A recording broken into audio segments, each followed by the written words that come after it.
Welcome back to this Friday, September 22nd in the MLB. Our five favorite picks are on the way. It's Austin joined by Logan. Let's recap yesterday. Rinse and repeat. Another 2-in-1 day. Let's talk about it. Angels Rays under 4.5, first five. Sweaty. We get it done. Max Fried gets his over and outs. And then Trey Turner and Freddie Freeman hit parlay, our one loser of the day. Trey Turner went 0 for 2, two walks, had a 680 expected batting average ground out. Terrible. Freddie Freeman ended up getting a hit. So close to the sweep. The broom still lingering back there, man. The broom wants to be brought out, and desperately, we can't go 2-1 today. We've gone 2-1 5 straight days.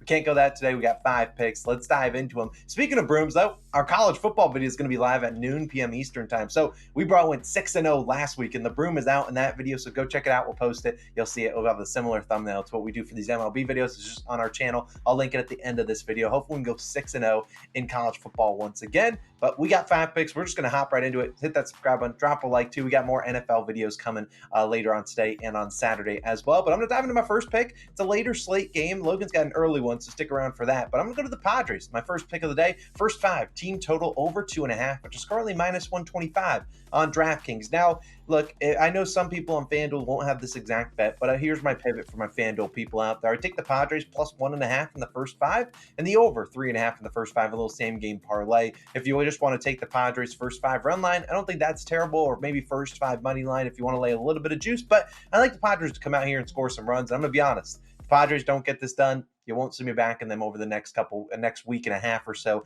as the MLB season comes to a close. But I think they got a great matchup today against Dakota Hudson, and I'm really confident they can come through. Now, let's talk about Dakota Hudson, who's been a straight fade on the road. A 7.62 ERA, 1.92 whip, and a 0.320 batting average allowed on the road. I might have a 19.2 whip on the screen, a little bit of a typo, but look, in his last four road starts, 7.55 and 3 earned runs. He has not made it past 5 innings. So he's been giving us this up pretty consistently. And this is a Padres team that they could let him off the hook. This is honest. The Padres are a team that I think they have tons of base runners tonight. So whether they get those timely hits, and all season long, they haven't been able to get those hits. Hopefully they can get them today. This is a guy in Hudson that will walk guys, 3+ walks in 3 straight games, 2+ in 6 straight games. This guy just puts on free base runners. All it takes is one swing of the bat, and we could see them easily cash this team total over for us. This is the guy in Dakota Hudson. Actually hasn't allowed a home run in 2 straight starts, but prior to that, allowed a home run in 6 of his 7 previous starts. And the Padres have seen him a decent amount. They look at their splits versus Hudson.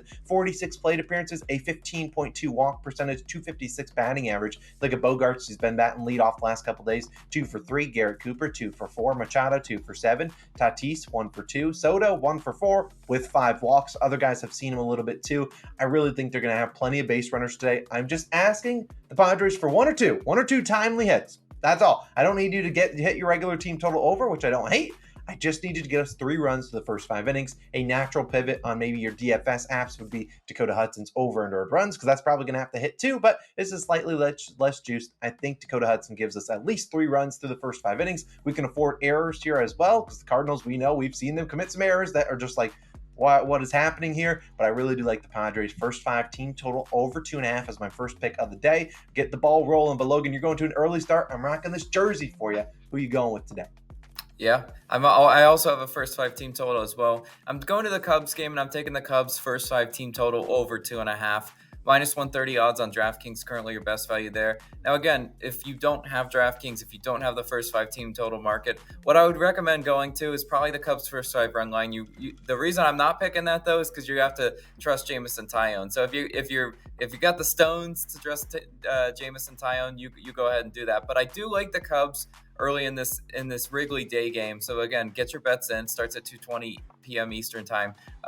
So I like the Cubs to come out and get the early offense going. We've seen the Cubs in these Wrigley Day games start early and start the scoring early and often. I hope they do so again today. The Cubs really, really need this game and this series, because look, Cubs are reeling. They've lost 7 out of their last 8 games. They were just atrocious. The problem really, it hasn't been the offense. The offense has been there. It's been the pitching. But honestly, all we need in this one is offense. I expect them to be aggressive on the base path once again today, simply because they have to, right? If they get that runner on first and no outs, they're probably going to try to steal. They have several hitters on their team that can steal second base and get into scoring position early against Noah Davis. Noah Davis expected to start for the Rockies, 9.58 ERA and a 2.03 WHIP. nasty numbers for Noah Davis. I mean, flirting with a 10 ERA, anything, like I said, guys, anything over a 2 whip is just terrible. And honestly, he probably won't pitch that far into this game. I would say he goes about 2 to 3 innings pitched. And if he's cooking, he goes longer, and then our bet is cooked. But the Cubs should be able to see him well today. The Cubs hitting 309 in their last 3 games, 292 in their last 3 games against right-handed pitchers. So they've seen righties well. They know how to hit at Wrigley, especially the dimensions of that park. The offense should be there today. The Cubs also 4th in runs scored at home. So again, there's tons of evidence that the Cubs should be able to bring the bats today. And even when Noah Davis comes out, the Rockies 22nd in bullpen ERA over the last 2 weeks. I've said it before. The Rockies pitching staff's probably the worst in the league. The Cubs should be able to get some runs on them. All I'm asking for is 3 through 5, and if they don't get that, then they're poverty and they're dead to me. But Austin, what's your next pick going to be? I'm going to go to a guy that I absolutely love, and it's going to be his name. His name is Bobby Two Bags, but the only reason we don't need 2 bags, he's Bobby 1 bag for us today. We're taking the same game parlay, Bobby Witt Jr. to record a hit, and the Kansas City Royals team total over 2.5. This is a little bit of a same game parlay. It's plus 105 on Bet365, on BetMGM and DraftKings, minus 110. Still pretty solid. I'd take it probably up to minus 115, minus 120. Really do not anticipate this line changing at all. Now, for my FanDuel people out there, look, FanDuel sucks for betting at baseball some days. I mean, they just do not offer something like this. The Kansas City Royals team totals 3.5 plus money on the over. I don't hate that, but obviously a big difference there. We need 3 runs here and a Bobby Witt hit.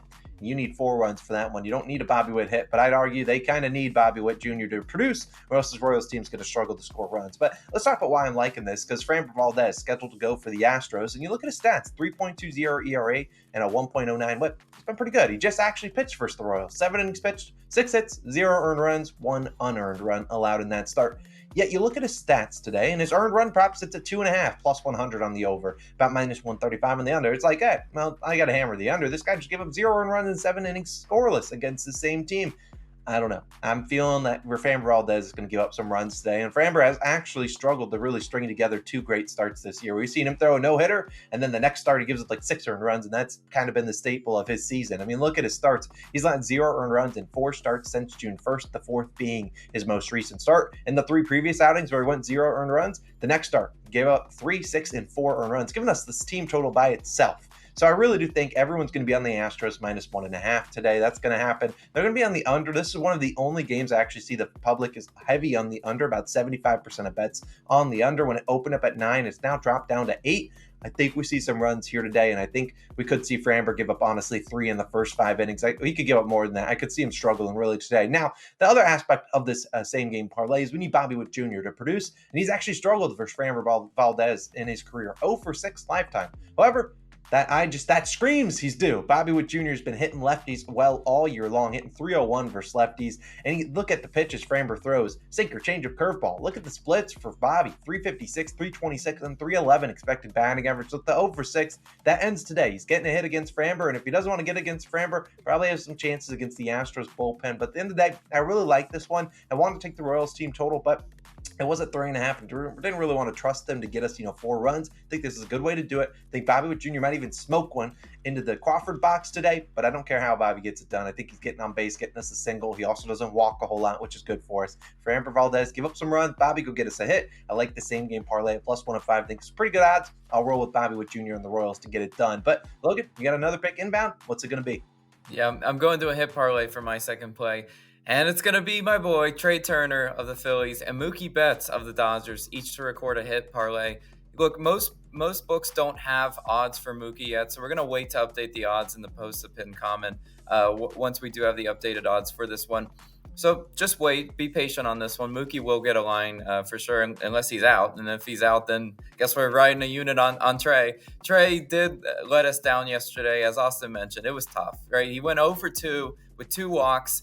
And it wasn't entirely his fault. I mean, he had a scorcher down the line, which had like a 680 expected batting average. I told you yesterday, if one of those 2 guys, Mookie or Freddie, didn't get a hit, I was probably going to run them back. And I'm running back Trey for sure. It's a percentages play, especially against Tyler Miguel at home. Against Miguel, Trey, 1 for 2, batting 500. So limited sample size there. But what I do know is that Miguel is not a good road pitcher at all. 7.09 ERA and a 232 opponents batting average on the road for McGill this year. Terrible numbers. And so, honestly, Trey did get unlucky yesterday. As I mentioned, the third baseman was just placed perfectly. Of course, it was one of those where you watched and you just shook your head and said, oh man, I hope he gets another one. But the plate appearances should be there, assuming McGill doesn't walk him. If he walks him again, then I can't back Trey anymore, because then it's obvious to me that staffs are pitching around him. But Trey is so good at home. He's hitting 379 at home in September, 421 against righties at home in September. He's actually better against righties than he is lefties, and honestly, that's beneficial for us today. So again, Trey should be able to get that hit for us today. If he doesn't, then I gotta say I love you, Trey, but we can't back you anymore. This is a line and sand game for him. But then we got Mookie Betts as the second leg. Faces Sean Manaea and the Giants today. Manaea is probably going to open this game. Who knows how long he goes into this game. But yesterday, Mookie went hitless. We know, just kind of like Freddie, he's the type of hitter that we want to back when they go hitless, because usually they don't have 2 straight home games hitless. It's a percentages play. And against Sean Manaea, Mookie Betts hits him really well. He's 10 for 26, batting 385 against Sean Manaea. And look at Manaea, 6.08 ERA, 268 opponent's batting average on the road. He's not a great road pitcher at all. And Mookie Betts hitting 378 against lefties at home this season. He's been absolutely ridiculous at home, especially against left-handed pitchers. It would be really cool if Mookie Betts did get us a first at-bat cash. I don't know what sort of luck I would need for that, but I would love it. Even when Manaea comes out, though, the Giants bullpen, nothing special at all. They're 25th in bullpen ERA over the last 2 weeks. So again, there should be opportunities early and often for Mookie. Hopefully Trey gets it done for us. Let's cash that hit parlay. But Austin, what else you got for us? Yeah, to wrap up the video, our 5th and final play, and hopefully this determines, a 5-0 sweep, although this play goes on earlier on in the day, but let's try to get that sweep. And this, I want to do, I'll talk about the play, and then I'll talk about something else. Let's talk about Patrick Corbin. We're going to take over 5.5 hits allowed, -135 on DraftKings. Now, personally, I play this up to about -150, and this is kind of a shameless plug, because I know this line's going to change, because that's going to happen. You'll see when we give up props, especially in the MLB, and especially when NBA season rolls around, we give up props, and lines are going to change. And especially for player props, they're changed pretty quickly, because we got a lot of people going in and hammering the over. Of course, the money's going to change and the odds are going to fluctuate. So if you ever want to make sure you get our picks exactly at the time we post them and when we place them, go join our Dub Club. I'll put the link in the bottom of the description right below our Parlay of the Day article, because it is Friday. We got another hit parlay. But I'm just saying, if you want to join the Dub Club, it's $5.99 a month. You get all our plays early, and I promise it pays for itself in juice. You just look at Max Fried yesterday. He was -110. Put him out in the Dub Club. The man went up to -145. So that's what I'm saying. That juice is going to happen, and it's going to happen in MLB. It's going to happen in the NFL. It's going to happen especially in the NBA, which starts in nearly a month to the day. But let's talk about Patrick Corbin, which this line is available on BetMGM, DraftKings, Bet365. Underdog Fantasy had it available right now, but I imagine that goes down when it gets a little bit too juiced out of their realm. But let's talk about why I'm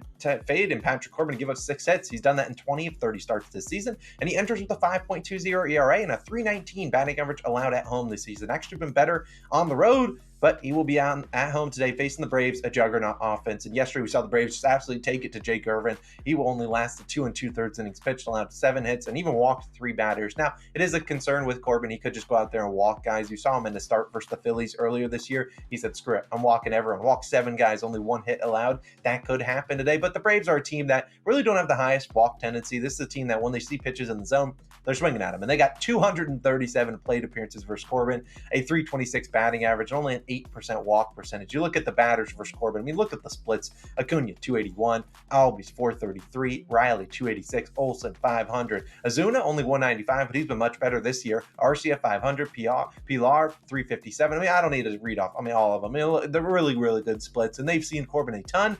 And in Patrick Corbin's last 10 starts versus the Braves, here are the number of hits he's allowed. And I put these, in numerical order. 1, 5, and then 6, 7, 7, 8, 9, 9, 9, and 9 hits. They've gone over this line in 8 of those 10, and one of the starts, Patrick Corbin only lasted up a 0.2 innings pitched, because I think he got injured in that start. So in the other start, obviously ended on the hook. Look, this is a guy in Patrick Corbin. We know the Nationals do not care about his feelings. They put him out there, and even if he's giving up earned runs, whatever, we're just going to leave him, let the hit parade continue. And we know this Braves team, this team, when the hit parade starts, everyone feels like they're all getting a hit, except for the one guy you need to get a hit. They never get a hit. But look, this is just is a percentages play. I really do think that they'll be able to get us 6 hits against Patrick Corbin. If he walks a ton of guys, whatever, tip my cap to him, say, yeah, fine, you bested us today. But Patrick Corbin should be able to give up 6 hits against the Braves, a juggernaut offense. So that's our 5th and final play of the day. Patrick Corbin over 5.5 hits allowed, -135. A little juice, but I personally don't think the line should be 5.5. I think it should be 6.5 for plus money. We'll ride with fading Patrick Corbin for our 5th and final play of the day. But as I said